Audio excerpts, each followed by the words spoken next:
My husband's coworker tried to replace me in my own marriage while gaslighting me out of my sanity. So I gathered evidence and set fire to their house of lies in the most devastating way possible. When I was at my husband's work party, I noticed something very odd.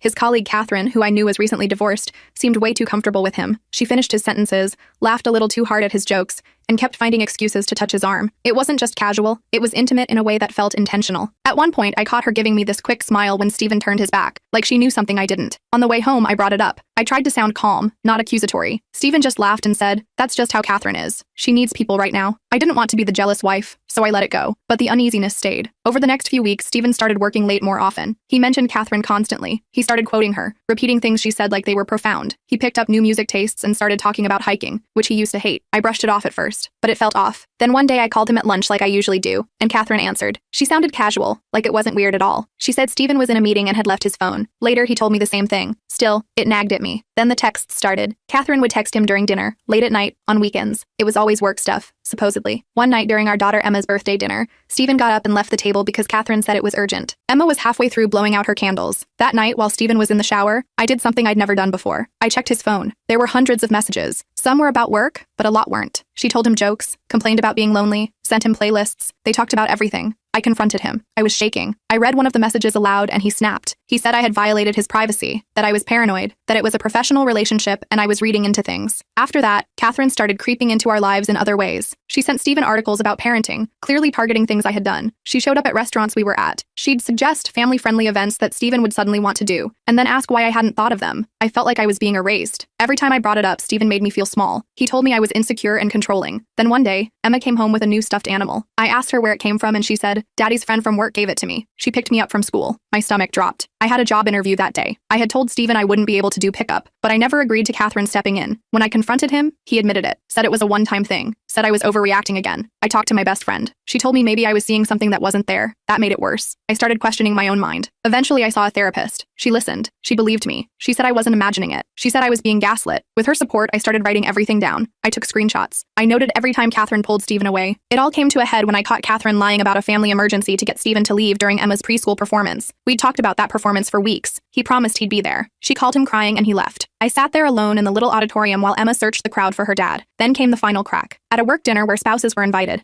I overheard Catherine talking to a coworker. I was standing behind a partition just out of view. She was laughing and said, "He'd be better off without his clingy wife. I'm just biding my time." I stepped forward. She saw me. She didn't flinch. She looked me in the eye and said, "He'll never believe you. You're just the paranoid wife. I'm the one who gets him." Later that night, I told Stephen everything. I showed him the texts, the notes, told him what Catherine had said. My hands were shaking. I begged him to listen. He didn't. He called me crazy. He said I was obsessed. He accused me of stalking Catherine. Then he stormed out, said he needed to clear his head, and went to a bar. I sat alone in the living room, surrounded by silence, and I finally understood. I hadn't imagined any of it. I cried myself to sleep that night. The next day, I got a text from an unknown number. It was Catherine. Somehow she had my personal cell number. The message read, "I heard Stephen had to leave Emma's performance to help me. I'm so sorry. I should have called someone else. Let me make it up to you guys with dinner this weekend." I stared at my phone in disbelief. She wasn't even trying to hide it anymore. I didn't respond. Instead, I showed Stephen. His reaction? "See, she feels bad. She's trying to make amends. We should take her up on the dinner." I couldn't believe what I was hearing. It was like he was completely blind to what was happening. A few days later, Stephen's company had this formal dinner thing where spouses were invited. I almost didn't go. The thought of seeing Catherine again made my stomach turn. But my therapist suggested it might be good to observe their interaction in a public setting. So I put on my brave face and a black dress I knew Stephen loved, and we went. The dinner was at this fancy restaurant downtown. I tried to stay close to Stephen,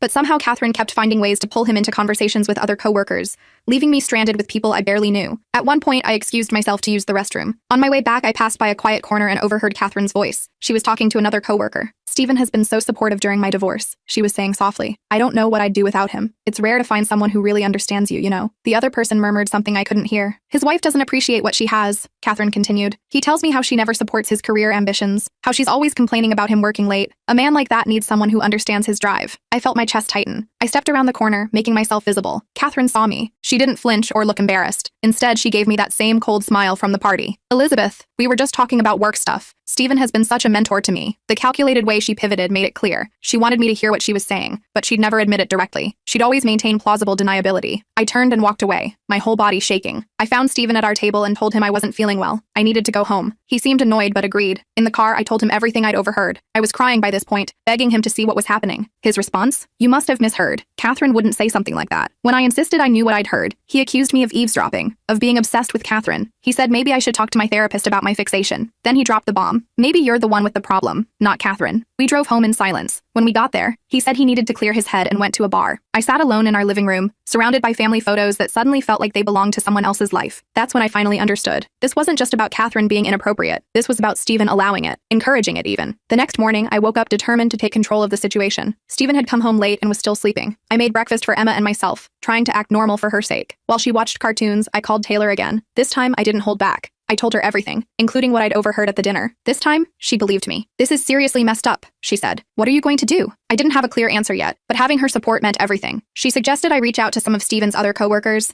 see if they'd noticed anything strange between him and Catherine. I remembered that Stephen was friendly with a guy named Richard, who'd been to our house for barbecues a few times. I found his number in Stephen's contacts list and took a deep breath before calling him. When he answered, I awkwardly explained that I was concerned about Stephen's relationship with Catherine. There was a long pause. "I was wondering when you'd call," Richard said finally. "Look, I don't want to get involved in personal stuff, but things have been weird at the office. Catherine talks about Stephen constantly. She's got a photo of him on her desk, which is strange for a coworker, and she tells everyone you guys are having marriage problems." My blood ran cold. "We're not having problems," I said. "At least we weren't until she came along." Richard sighed. "I figured as much. She's been telling people you're controlling and that Stephen confides in her about how unhappy he is. Most of us take it with a grain of salt, but she's pretty convincing." After I hung up, I felt sick. She wasn't just trying to steal my husband. She was actively trying to destroy my reputation, to create a narrative where I was the villain and she was Stephen's savior. It was more calculated than I'd imagined. I decided to do some digging. I knew it was wrong, but I needed to understand what I was dealing with. While Stephen was in the shower, I checked his email. There were dozens of messages from Catherine, many with attachments. Photos of them at work events, always standing close together. Links to apartments for rent. Was she looking for a place for him? For them? There was even an email where she'd forwarded information about family lawyers. The subject line read, "Just in case you need this someday." I took screenshots of everything. I forwarded the most damning emails to my own account. I needed evidence, not just for Stephen, but in case things got worse. I wasn't sure what worse would look like, but I was starting to prepare for any scenario. When Stephen came downstairs, I tried to act normal. We had plans to take Emma to the park, and I didn't want to ruin her day with another fight. But as we were getting ready to leave, his phone rang. Catherine again. He said he needed to take it and stepped into the other room. I could hear snippets of the conversation, something about meeting up to discuss a work project on a Sunday. When he came back, he said he needed to go into the office for a few hours. Emma's face fell. "But Daddy, you promised we'd go to the park." He knelt down and promised he'd take her next weekend instead. As he grabbed his keys, I asked directly if he was meeting Catherine. He hesitated just long enough for me to know the answer before denying it. After he left, I took Emma to the park myself. While she played on the swings, I called my mom. I hadn't told her what was going on, partly out of embarrassment,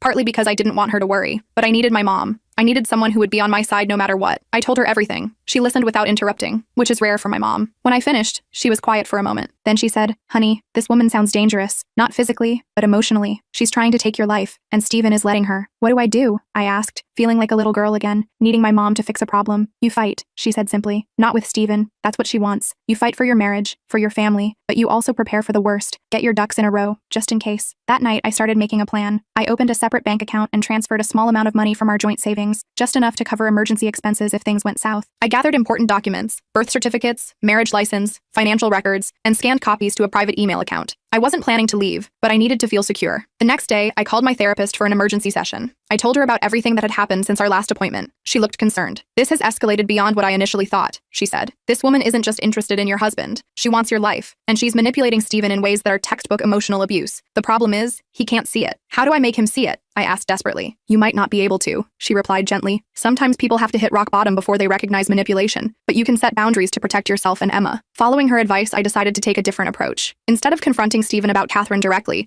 I started focusing on our relationship. I suggested we go to couples counseling. He was resistant at first, but I framed it as something that would help us communicate better, not as a response to the Catherine situation. Eventually, he agreed. Our first session was tense. The counselor asked what brought us in, and I carefully explained that I felt we'd been growing apart, that work seemed to be taking precedence over family. I didn't mention Catherine by name. Stephen seemed relieved and opened up about feeling pressured at work, about how he felt I didn't understand his career ambitions. As we continued with weekly sessions, I hoped the counselor would help Stephen see the patterns himself. But progress was slow. Outside of therapy, Catherine's presence in our lives continued to grow. She started sending Emma gifts, books, toys, even clothes, always with little notes saying things like, "From your dad's special friend at work." It made my skin crawl. Then one evening, Stephen came home with news. "The company is sending me and Catherine to a conference in Chicago next month. It's a big opportunity. We'll be representing the whole department." My heart sank. 3 days in another city with her. I tried to keep my face neutral as he continued. "Actually, Catherine suggested you might want to come along. We could make it a family trip. Emma could see the aquarium." I was stunned. Catherine suggesting I come along? It didn't make sense. Then it hit me. She wanted to appear generous, reasonable. She was playing a longer game than I realized. If I refused, I'd look like the unreasonable one. If I agreed, she'd find ways to isolate Stephen during the trip anyway. "That sounds nice," I said carefully. "Let me check if I can take time off." I had no intention of going, but I needed time to think. That night, I couldn't sleep. Around 2 a.m., I got up and went downstairs. Stephen had left his laptop open on the kitchen counter. I hesitated only briefly before sitting down and checking his browser history. He'd been looking at Chicago hotels, but not family-friendly ones. Luxury hotels with spa packages and romantic restaurants. There were searches for best date spots in Chicago and romantic views of the city. I felt sick. This wasn't just a work trip. He was planning romantic outings with her. I took photos of the screen with my phone,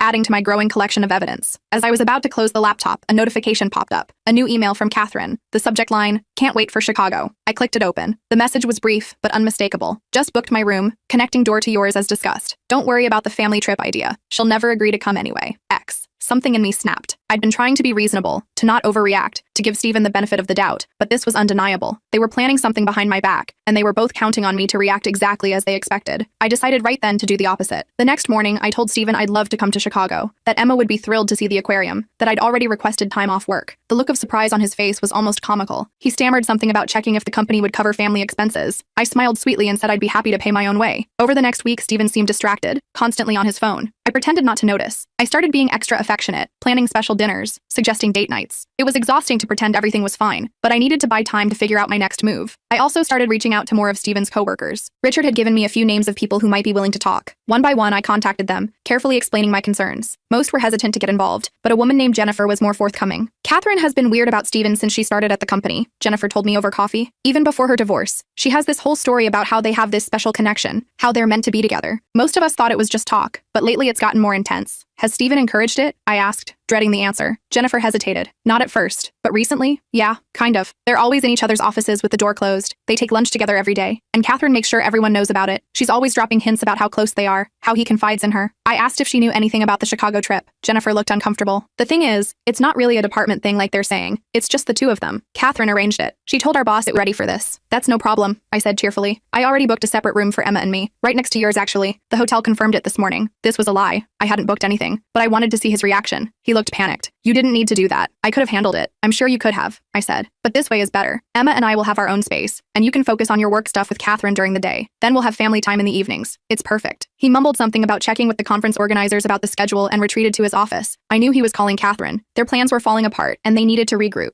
The next few days were tense. Stephen was distant, constantly on his phone. I continued my campaign of cheerful enthusiasm about the trip, talking to Emma about all the fun things we'd do in Chicago, making sure Stephen overheard. I could tell it was making him nervous, which confirmed my suspicions about what they'd been planning. About a week before the trip, I decided to take a different approach. I asked Stephen to meet me for lunch near his office. He seemed surprised but agreed. I dressed nicely, did my hair the way he always liked, and met him at a restaurant a few blocks from his building. As we were finishing our meal, I saw her walk in, Catherine. She spotted us immediately, her face registering shock before she composed herself and walked over to our table. "What a coincidence," she exclaimed with fake surprise. "I was just grabbing a quick lunch. Mind if I join you?" Before Stephen could respond, I smiled warmly. "Actually, Catherine, we were just discussing some private family matters, but I've been meaning to talk to you. Could we grab coffee sometime this week? Just the two of us? There are some things about the Chicago trip I'd love to go over with you." The look on her face was priceless. She clearly hadn't expected me to be so direct, so friendly. She stammered something about being very busy, but would try to find time. Then she retreated to a table on the other side of the restaurant, glancing over at us repeatedly. Stephen looked uncomfortable. "What was that about? Why do you want to meet with Catherine?" I kept my voice light. "Well, since we're all going to Chicago together,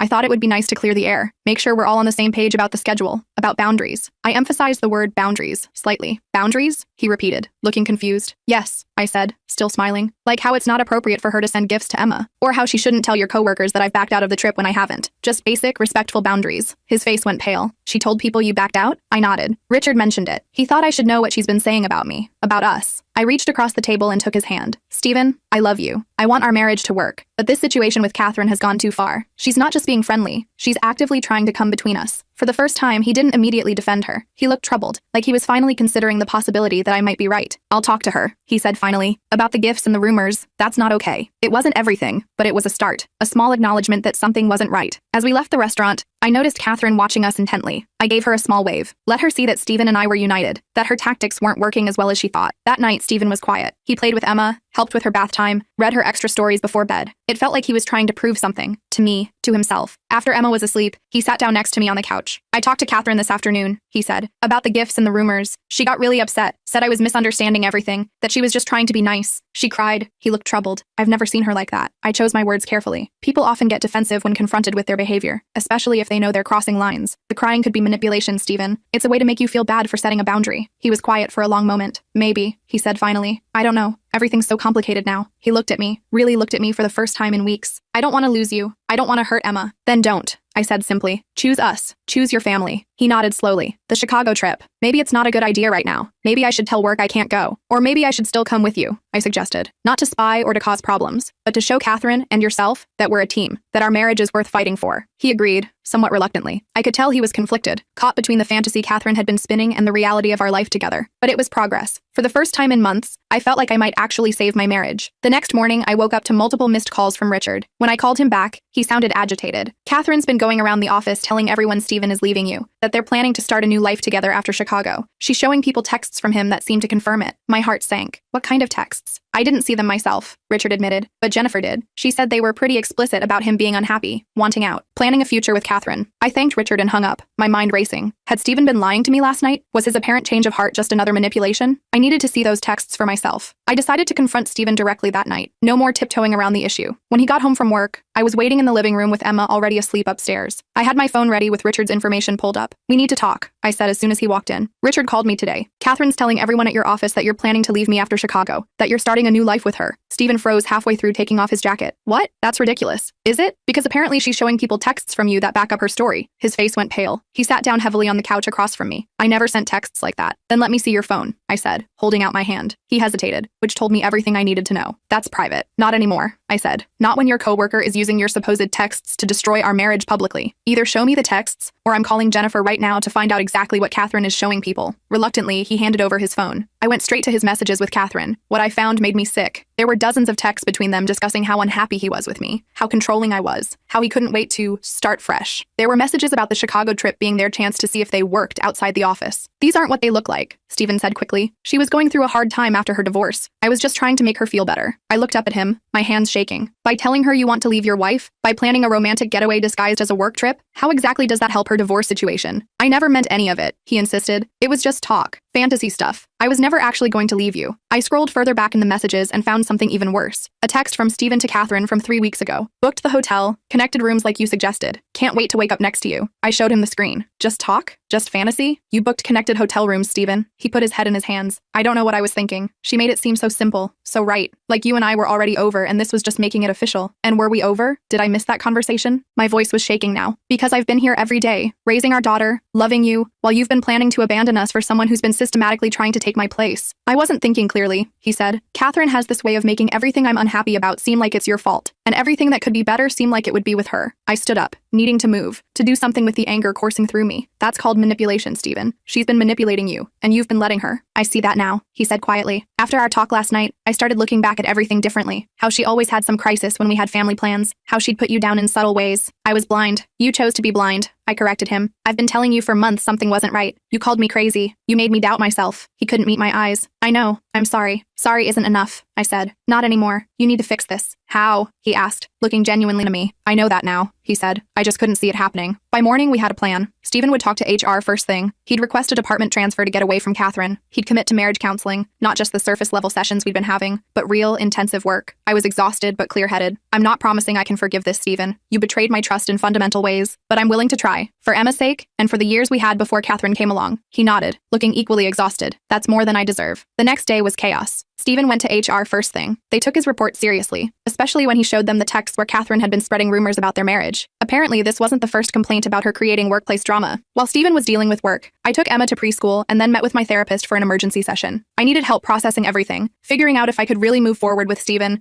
or if the damage was too deep. Trust can be rebuilt, my therapist told me, but it takes time and consistent effort from both parties. Stephen needs to be completely transparent from now on. When I got home, there were 3 missed calls from an unknown number. I had a feeling it was Catherine, so I didn't answer. Instead, I texted Taylor to update her on everything that had happened. She offered to come over, but I told her I needed some time alone to think. Around noon, Stephen called. HR had a meeting with Catherine, he said, sounding drained. She denied everything at first, then tried to say I had pursued her, but they had the texts I showed them, plus complaints from other coworkers about her behavior. What's going to happen? I asked. They're putting her on administrative leave while they investigate, and they've approved my department transfer effective immediately. I felt a weight lift slightly. At least the work situation was being addressed. And how are you feeling about all this? He was quiet for a moment. Ashamed. Stupid. Like I almost threw away everything that matters for someone who never actually cared about me. Just wanted to win some game I didn't even know we were playing. That evening, the unknown number called again. This time I answered. As expected, it was Catherine. You think you've won, don't you? She said said without preamble, turning Stephen against me, getting me suspended. This isn't a competition, Catherine, I replied calmly. Stephen is my husband. Emma is our daughter. You tried to insert yourself into our family and it didn't work. He doesn't love you, she spat. He was going to leave you. He told me everything about how boring you are, how your marriage is just going through the motions. And yet he's still here, I said. He chose his family. Whatever fantasy you built up in your head wasn't real. This isn't over, she threatened. Actually, it is, I said firmly. Stephen has reported your behavior to HR. He's transferred departments. If you continue to contact either of us outside of necessary work communication,